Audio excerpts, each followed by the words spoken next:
Hey everyone, my name is Yarrii and you're watching Yarrii's Take the Podcast, where I keep everything raw, uncut, and educational. In this podcast, I hope to reach out to people who are ready to wake up and heal from generational trauma. Stick around to learn something new with each and every episode and see the world through my take.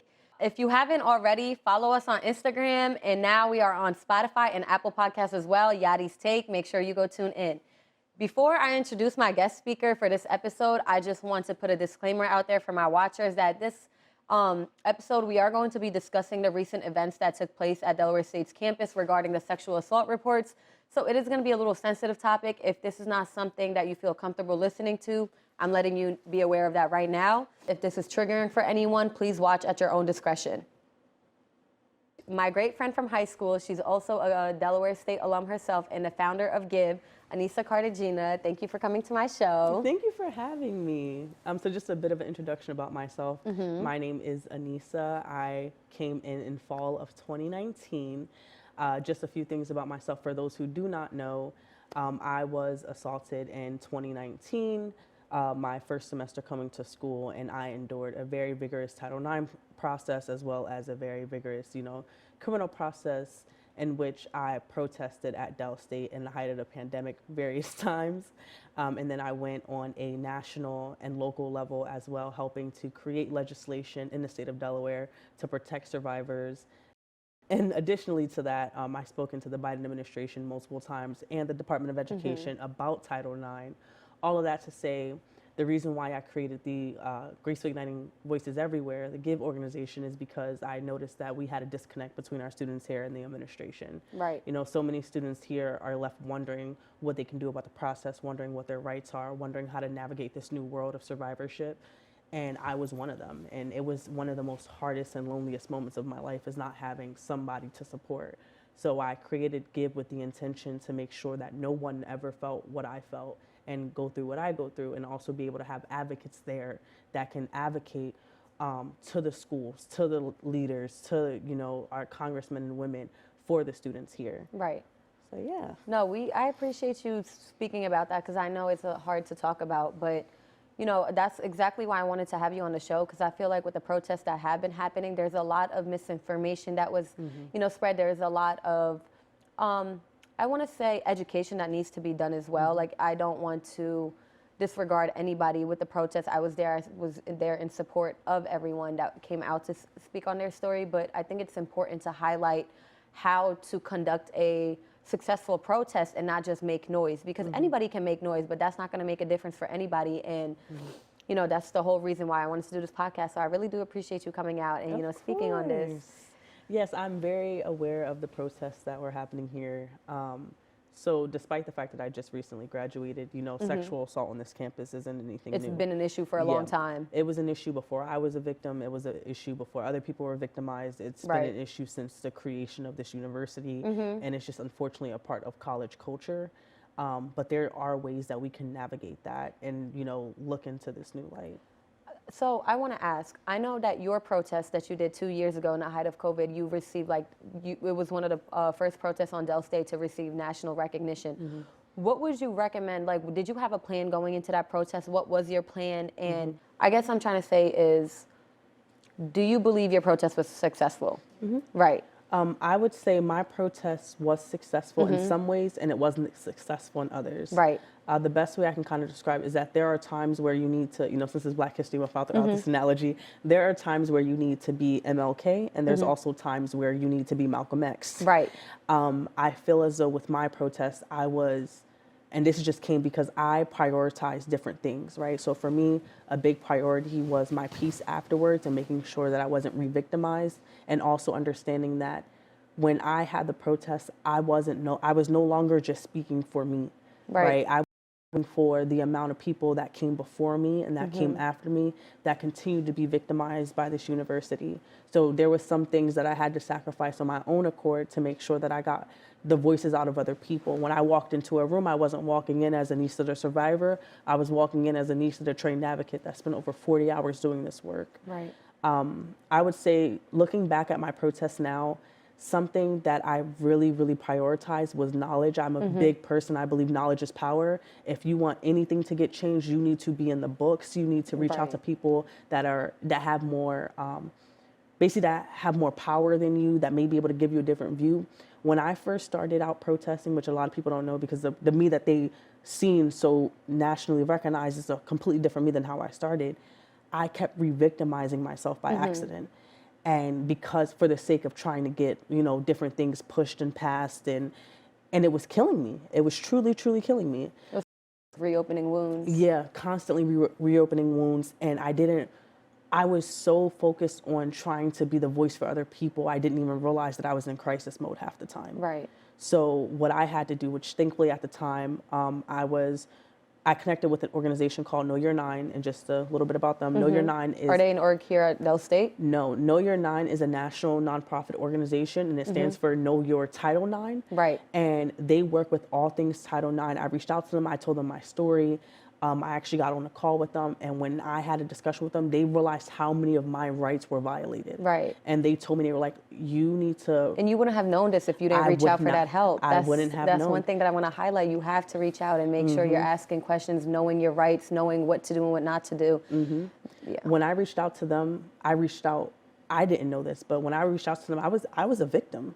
Right? I kept calling myself an advocate. I kept thinking that I was past the victimhood, past the survivorship moment. I thought that I was in a place to be able to advocate, you know, without having all of these emotions on me. But no, I was a true victim, to the point where, thankfully, there were certain people in the Title IX organization that literally traveled to sit me down and say, if you keep going down this path, you will die. Oh my God. And it was the most heartbreaking thing. And they told me that I really had to get help, because I did not realize, and nobody around me realized, just how impactful this was. You know, sitting in meetings constantly, having to beg for your livelihood, having to beg for the livelihood of other survivors. You know, I had close friends that had maybe a case or two after, or just a few weeks within me. So just all of us just trauma dumping on each other with no actual real assistance or advocates to help out. I did not realize the toll that was going to take until, you know, a year or so later, when I had to recover from all of that. Trauma dumping, it does take a toll. And you wouldn't even realize, like, there's a difference between just venting to your friends versus allowing them to trauma dump on you, because those are all feelings. Like, you feel other people's emotions. Those are feelings that you take in, and it affects your mental as well, where it's like, and this is not something where it's like, oh, my mom got me mad and I would want to complain about my mom. It's no, like, this is a real life issue that people go through, and it's traumatizing. It reopens wounds, and it's almost like triggering. And sometimes you wouldn't even realize somebody else's story affects you more than your own story would. And I appreciate you for sharing all that, because I know there's a lot of students that are struggling with this this specific case itself. That even just last week, we got an alerts from Delaware State University saying there was another sexual assault happen on campus. It's just so sad to see all this happening, and nobody knows how to go on about it. So I do hope that this reaches out to the right people and it guides them. But I want to ask you, like, what gave you the courage to speak out and report? Because I know, like, I read an article where about only 310 out of 1,000 cases get reported, and I read that article from top to bottom, and a lot of people have different reasons for why they don't report their case. And it's not something that I can relate to, because I've never went through something like this, but just trying to put myself in their shoes, like, I don't know how I would have had the courage to report it. So it's like, how was that process for you? And, you know, was it triggering? And how did that process look like for you? The process was extremely overwhelming, triggering. The process was in itself just to say the words, because at first I couldn't say the words. It was so hard for me to think about the fact that I was victimized. And, you know, they always say check on your strong friends, and I was that strong friend. I was the strong friend. I knew you as a strong friend. Yes, I was a strong friend that I never thought it could happen to me, but then it did. And the process here was not only one of the most brutal, but it was the most traumatizing endured, because at the time the Title IX coordinator would say things that were a bit questionable. We were talking about what gave you the courage and how the process looked for you. And, you know, if this is not something you're comfortable talking about, that's totally fine. Oh, baby, I'm healed now. I love that. Yeah, I'm healed. So, yeah, I can talk about it without an issue now. And also, I have really good boundaries, so you don't have to worry about it. If there's something I'm not comfortable, I'll literally say I'm not comfortable. Okay. But, so going back to that, let me give a pause. Okay, yeah, so it was extremely challenging at the time. And I think what people really underestimate is, one, there was not a lot of people back on campus. Two, I felt disgusted with myself. It wasn't your fault. Thank you. It really wasn't. Yeah, and it took me a long time to admit that to myself and to actually believe it. I would say it, but you know when you say things that you don't believe. The only person who should feel disgusted is Voldemort. We Voldemort, do not say I love the name. That's something that we're also going to be touching on. Yes. Voldemort. Yes, no we're name going to talk said. on. Can't wait to get to that topic. But to go back into that, I did not have family support at the time. I'm so sorry. A lot of people come from different communities, but as an HBCU, I'm pretty sure a lot of people relate for this. Sexual assault in Black families are like oil and water. Right. Those things just do not mix. It's very hard to come out and just say, hey, this person did this to me. Like in Black families, it's just not something that is talked about. So when I tried to seek help from my family, they unfortunately were just ill-equipped and didn't have their own things in order to be able to kind of assist me in what I needed. So on top of that, not only was I fighting, you know, this case and this new livelihood, I also was homeless at that time. And what made my case so hard for me and like a lot of battle was that I needed Del State for shelter, and I couldn't speak out against them as much as I wanted to because I knew that I would lose my housing. So it was such a tit for tat, and I had to navigate this very thin line of just saying enough not to be, because there was a time where I was literally sleeping at Silver Lake Park. So, you know, just having to navigate that. And I'm so sorry you had to go through all that. It sucks that you can't even, like, it just blows my mind where it's like to not lose your housing, you have to silence yourself. It's just. And that's a reality for a lot of survivors out here. Depending on who your perpetrator is you got to think about who they are connected to. If coming even risk your own safety or jeopardize it. And it's not, unfortunately, you know, as we were talking about, it's easy to, when you're not in this space, when you don't advocate in this space, to say, oh, well, you should report it or you should do this. But my advice to survivors is you have to sit down and actually think to yourself, what does justice look like? Right. And understanding that there's a large percentage, over a 90% chance that your perpetrator will not get in trouble for this. My perpetrator, you know, you can definitely search up my story online. I won't even go too far into detail. But one thing that really forced me to speak up was that though he was found responsible, he was only given 1 year off of campus. What made me protest was that he was going to come back on, and I already know he was out for blood. Oh my and God. I just could not imagine. And it's like you're going to school and you're running into him. Like, how is that just, why is he even allowed to come back here? Yeah. Where it's like, why did they, like, okay, like, he got kicked off the campus, but, like, why didn't they just force him to transfer schools? Why? Especially because you're a student here and you're a victim here, not him. So why wasn't he forced to leave versus you're over here forcing to see him while going to class or just doing your daily errands? And I gotta say, believe it or not, out of everything in my story, I'm actually considered a lucky survivor because I got more justice than I would say 75% of the people that file their cases will get. 1 year in Del State's eyes was justice. Another thing is Title IX rules in 2019 was a lot better in protecting survivors. There were still a lot of holes in it, but there was some things that I did not have to do that survivors after me now have to do. So there are, I don't know if you're aware, but there is a Title IX rule where like now if you've reported, you have to sit in kind of like a mediate session with your abuser. And he gets to have, or she, whoever your abuser is, they get to have anybody, whoever they want, they can have an attorney. They're allowed to have people cross-examine you. So what that means is that it's kind of like court, but not court. Yeah, it's court without court, but they can, depending on who they have, they may say some of the foulest things to you, right? They may ask you about things that are not even relevant to your case to paint you as a bad guy. They try to get you to step out of character, so it makes you look like where you were never a victim. If anything, you're blowing all of this out of proportion. And they have certain things which, if you guys don't know about the dog whistle terms. So dog whistling is like words, if I say something like cat, right? Cat may not be something to you that like you think twice about, but maybe if I hit you every time I say cat, that's a trigger word for you. So if I was like, oh, cat, knowing that it's going to trigger you, that's things that they'll do in that conversation. They'll do like dog whistling it's like terms. Manipulation. Yeah, to manipulate you just to get you out of character. So it's like, oh, well, if you have this much energy, why didn't you have this much energy when you were being assaulted if you were really assaulted? And it just brings a lot of things into question. Also, anytime alcohol is brought into the situation or intoxication, it becomes, once again, very, very hard. Why were you in that position? Exactly. And it becomes a lot of blame games, which is why certain things that were asked for in the protests, I personally, in my own take, I would disagree with, because I know the impact that it can have. While I'm speaking from a survivor standpoint, I also was a trained domestic violence advocate. Actually, I believe I still am. My certification is not up for another month. I am a trained domestic violence advocate, and in domestic violence is so much sexual violence. So I've actually been trained to speak with survivors. I've witnessed survivors. I've actually taken survivors, especially during homecoming. I've taken them to the hospital. I've been with them during SANE kits. You know, I've had my own SANE kit, and people say, well, just report it. You don't know how invasive that is, especially for me. If you want to talk about religion, a Muslim woman being forced to take off my hijab, to get naked, to have snap 100 That's photos of me. against all of the beliefs as a Muslim person. Every single one, and not knowing who gets to see those pictures, because just because I'm Muslim doesn't mean that in that rape kit they only pass it to females. They put it in a database. Men, police officers can see it. Women can see it. So it's just my body, everything about me. It's a violation of your privacy and your deen as a whole. Yep, and there's nothing I can do about it if I want justice. So there's just so much that goes into it, and it's so multi-layered.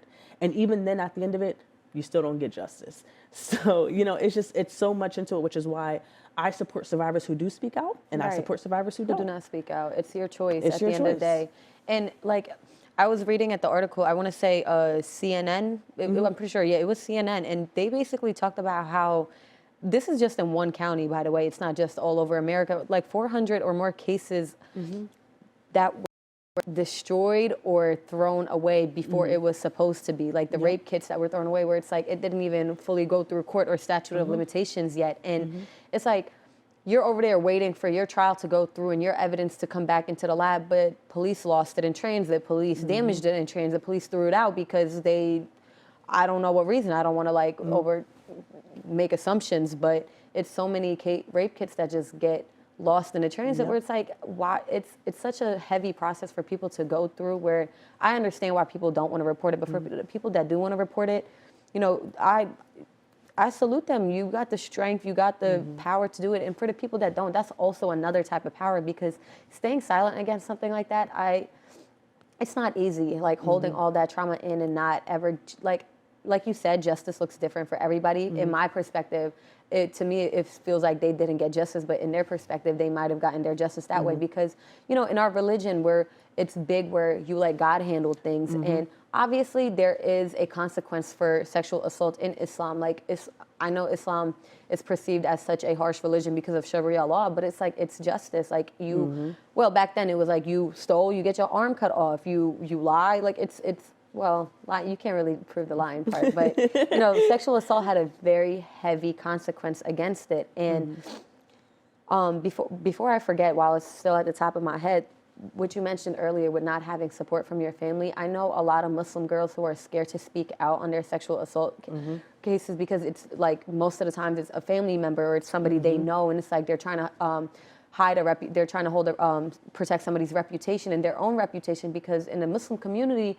once a girl is tainted, like her whole thing for marriage is just like goes down the drain, and that's so sad, and they're scared of that coming out into the open. And while doing the research, trying to find like some type of like comfort from Islam, I had a hard time, because it's a lot of time it's a lot of Quran verses, which is great. That's very comforting. Quran is always comforting, but there wasn't a lot of connecting on an emotional level. And I came across this website. I will put all of this in the caption for the YouTube video. So if you're listening to this on Apple or Spotify, make sure you click on the YouTube video. But it was called MuslimMatters.org, I want to say. I might be wrong with the website URL, but it talks from the top to bottom. I read it, and it was like, even for me, for somebody who doesn't know the experience, it was a comforting read. And she talked a lot about how it's really not your fault, and you know, Allah is in control. Like, yes, everything happens for a reason, and you can't look at this as a bad it is a bad experience, but either you can learn from it and you can take it and learn from it, or you can let that destroy the rest of your life and dwell over something that you have control over. Like, you didn't have control over what happened to you, but you have control over how you react to it and how you let that affect your life. And I'm proud of you for coming up to the place that you have, because you really have come such a long way. And I'm proud of the person that you become, even in Islam. Like, you and I both know, we don't need to get into details because that's for just me and you to know, but we're both still, you know, working on our deen and bettering ourselves. And I can see that, you know, Islam has been a good, like, comfort for you. And I just hope that, you know, even for people who aren't religious, you know, reach out, talk to people, reach out. Like if your friends aren't supportive, if your family isn't supportive, there's so many other resources that you can reach out to and talk to.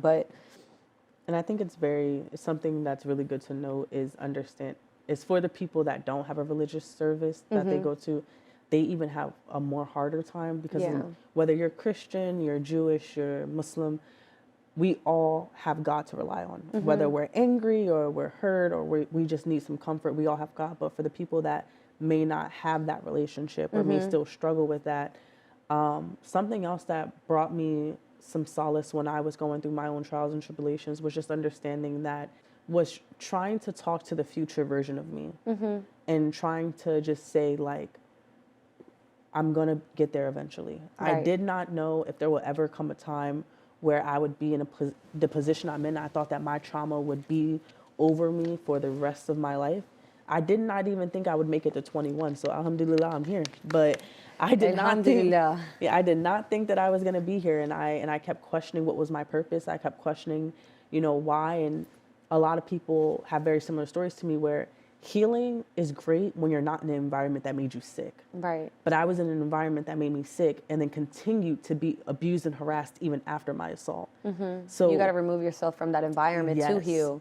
There was no way that I could heal in that. And I did not begin my healing journey until I graduated in May. I thought that I did, but I had like a very transformative session over the summer, and not being in the Delaware State environment, not being reminded about what happened, because unfortunately when I got assaulted and I started speaking out, I wasn't Anissa, the straight A student. I wasn't Anissa, in the sorority. I don't want to name the sorority because I want them to chew me up for this, but I wasn't Anissa, the girl who, got to speak to legislators and actually help create a legislation in Delaware. I was Anissa, the rape victim. I was Anissa, we don't want to invite her to parties because we're afraid that, she may not approve of certain things, right? That was my title. And that's all people cared about. That's all they remembered you for. That's all, despite all of the good I've done, all of the volunteerism, all of who I was as a person only became related to one topic. Right. And it's so hard for me to overcome because it was like, how can I even heal if no one else around me lets me forget what happened? And it was truly, truly hard. And some of the best things about coming back as an alum is that, every year we get a new set of freshmen, right? And nothing was more refreshing than coming here and nobody knowing who I was. That was very beautiful. Nobody knows who I am. But there was a time where everyone knew who I was. And when I was to walk into a room, people were kind of fixed their collars, back stood up straight, because they knew if I was to get on social media, it was over for you. Right. And that's even very true now, right? I try to help the new incoming organizers and protesters, and I even assist G.I.V.E where I can, and obviously prioritize your own mental health. Like therapy works. That's one thing. Yes, I actually graduated. I'm all for therapy, and that's one thing that I do want to highlight, especially like what you said earlier, for people who don't have that connection and faith to God. That's fine. I'm not penalizing you for not having a connection to a religious group, but therapy, that's one thing that I can stand by, because I came from a family who doesn't really believe in mental health. So I kind of had to reach out to therapy for myself, because they weren't ever going to put me in it. And, I'm not I don't hate them for that. I don't blame them. They didn't know themselves. They are also foreign to this country. So, but the one thing with therapy is you can't go into therapy expecting the therapist to fix you. That's the one thing. You cannot heal from therapy if you don't have the intention to heal. You have to go in with the mindset where I'm doing this so I can heal. I will heal, like how you said, talking to your future self. That's a form of working on self-healing. And I have a friend who's also a therapist. She, if she's watching this, Fatma, how you doing, girl? But me and her had a conversation where she's also a therapist, and she says that a lot of, she's proud of me because I've taken from therapy and applied it to my life, versus people come into therapy and expect the therapist to fix them. Where it's it's not her or his job to fix you. It's their job tell you how to fix yourself and what to do in your life and how to do it differently, so you're not constantly reminded by your triggers, you're not constantly haunted by your trauma or whatever illness or disorder that you have.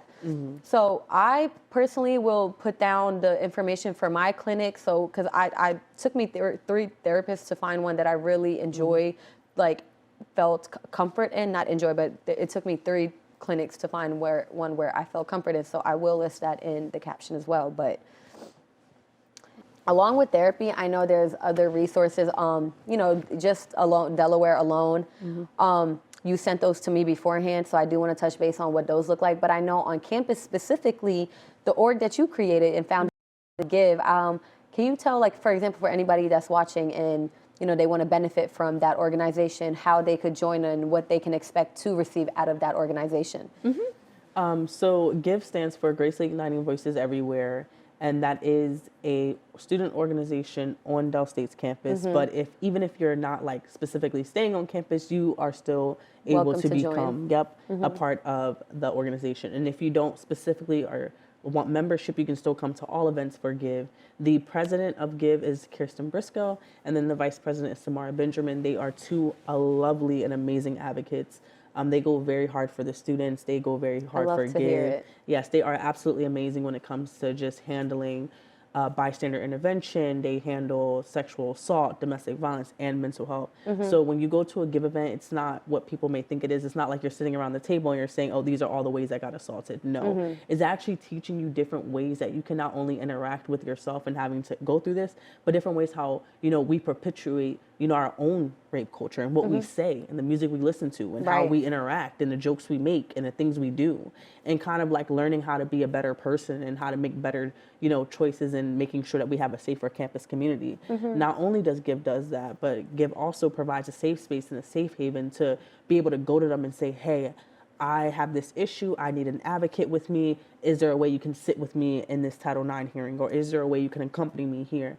G.I.V.E, they do provide those services, and they also provide, a confidential ear. So if you go to them, unlike, going to the counseling department or like maybe a teacher where they have to report what you tell them, with G.I.V.E it is 100% confidential. So if you go, so it's kind of like a safe haven for you to just confide in. Yep, it's completely a safe haven. You can go to them and say, hey, I was X, Y, and Z, and this happened, and they will not tell anything. The only thing they will say is that if you are a imminent threat to yourself, which means you go to them and you say, I'm going to kill myself once I walk out of that room. I'm sorry, I'm going to cut that. I'm going to harm myself the moment I walk out that room. Then they will then, take the actions, because at the end of the day, survivor priority and, students and staff and faculty, the priority is safety. It has always been safety on this campus. So they're definitely going to make sure that you're safe at the end of the day. If you need an opening ear, they'll sit with you and talk with you anytime, any day. And if you are just looking to vent, they'll be there as well. Right. So, G.I.V.E is a great organization that I tell everyone that they should definitely reach out to if you need someone that can understand and that can be there for you. I love that. And I definitely will be providing all like their Instagram page and everything possible for people to find them. And if not, reach out to us personally, DM us on Instagram, whatever you need. We can get you in contact with whoever you need to be in contact with. But, just be mindful that whatever happened, it's not, before I do go into that, I did want to mention earlier, because this is something I wanted to talk about earlier when we were talking about the protest. And before we came here today, me and you had a separate conversation, and you taught me something that I specifically didn't know, and I think it's important for students to know, because I saw this mistake being made at the protest. And there was a list that was made, I guess, of the abusers' names written down on a list, which, I'm all for. I would have been all for, yes, let their name be known. Let them be known so we know who they are and who to look out for. But there's also consequences that come along with that that I should have known, because I'm a criminal justice major, but I don't, and that you taught me that. Can you tell us what that is? Of course. So this is where it becomes very important to understand what a survivor is and what survivorship is, and what an actual advocate is. I know the word has been used synonymously, but an advocate is someone that is trained, someone that understands all the laws and the sectionalities, and understand what can happen if you do any said thing, or they know who to go to. Right. Unfortunately, not everyone has been trained to be an actual advocate. So this is not things that people would know, and this is just not my take. This is the take that everyone needs to understand. Please do not put out your perpetrator's name. I'm not telling you not to tell your story. I would never tell anyone to do that. What I am saying is that you can, and sometimes perpetrators do, they will prosecute you for putting out their names. There has been plenty of cases. For defamation, right? For defamation. And the thing about defamation is that you may think to yourself, oh, well, it's not defamation because they were found, you know, guilty via Title IX, well, responsible via Title IX, or they were found guilty in the law system, or I know that this happened to me because it happened to me. And everything you're saying is and can be true. The issue is that the way how the laws are made, right, not only in this state, but federally, laws are unfortunately made in honor of the perpetrator.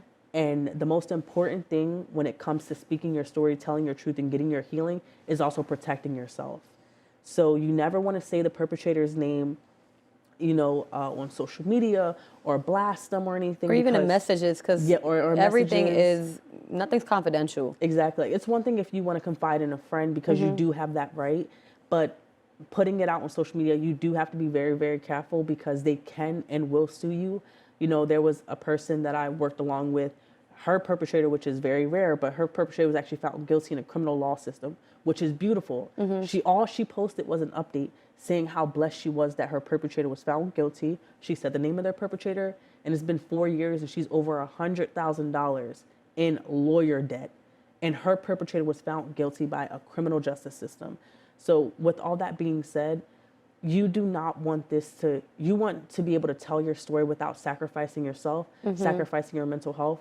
You know, I've never once said my perpetrator's name and I still face backlash against. But the only thing that protected me and that helped me, and every time I spoke up, was the fact that I covered all my bases. If you ever are in need to know what you can and cannot do or what you should and should not do, I would definitely suggest speaking to a trained advocate and hearing them.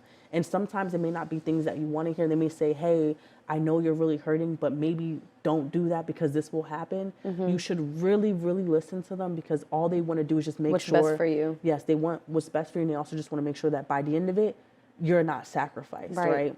You want your perpetrator to definitely face accountability for what they've done, but you don't want that as the cost of yourself if that means that, you know, you lose everything that you worked so hard for because you violated a couple of things that you weren't even acknowledged in. Yes. So I would definitely say, please, please, please be very, very careful in what you put out there, and also be very intentional about what you put out there. Everything that you put out, and this is not legal advice, this is just my take. Right. As an advocate and for what I've seen over the years and also within my own story, everything you put on social media, everything you put in group chats, everything you put in text. It will be used against you. It will be used against you. It is also seen as making another statement. And if you're in the middle of your process, or if your, you know, criminal process is still happening, or your Title IX process is still happening, they will dig for that. They will dig for it, and you just don't want to have so many different statements out there, because if you mess up one little thing or something doesn't collaborate, even if you're not lying and it could just be you just didn't want to say that in that moment, it will be used and it will hurt you. So my suggestion is utilize the Know Your site to find out all of your Title IX rights and regulations. I would also speak to advocates at the DESU-TV organization. I would even call advocates, you know, in the state of Delaware. There are some, if you go on the state of Delaware /sexual assault, there is a hotline that you can call, and they can have an advocate kind of tell you what you should or shouldn't do. At the end of the day, everyone has First Amendment, and we can't tell you what to do. What I will tell you is that this world is better with you here. Yes. And the way to make that happen is if we protect you in everything that you do moving forward. And you trying to, I guess the only thing good that would come out of you just harming yourself, it's going to harm your family, it's going to hurt people around you, and if anything, your perpetrator wants to see that happen. They are waiting to see that happen because they want to see you angry, they want to see you lash out, because that's going to work in the favor for them. So just be mindful that it wasn't your fault. It's not. What happened to you, it was terrible, it was unfortunate, but do not let that be the best. Do not let that take the best of you. Do not let that be the end of you. Make sure you overcome that. Even if you're not strong enough now, you will be at some point in time. Make sure you reach out for help, and that's what all these resources are out there for. It's just literally one click, one search bar away, and reach out. If it's not even online, if you don't feel comfortable reaching out to strangers, reach out to somebody you trust in and let them do it for you. Let them find help for you. And, we're here for you. I really do appreciate you coming out and informing us on all of this, because even myself, there's a lot that I didn't know that I learned just by talking to you. And I thought that I could have easily said where I'm an advocate and I would love to help somebody out, but it's like I wouldn't know how to properly help them out, because especially with the whole name thing, I would have thought like, yeah, let his name be known, like let us know who he is or who he or she is, and so we know who to avoid and who know, like who, not to attack, but you know, just to who to be on the lookout for, especially on campus. And you know, this was a very informative conversation for me. I hope for as other people as well. So once again, thank you for coming out and sharing your experience. Like I mentioned before, we're on Apple Podcasts and Spotify. Make sure you subscribe if you haven't already. Follow us on Instagram. Comment in the comments. Let us know your input. Let me know if, you know, we were able to educate you on this episode, because, you know, that's my motto. I'm trying to teach you something with each and every episode. But, you know, coming to you with bi-weekly episode. Until next time.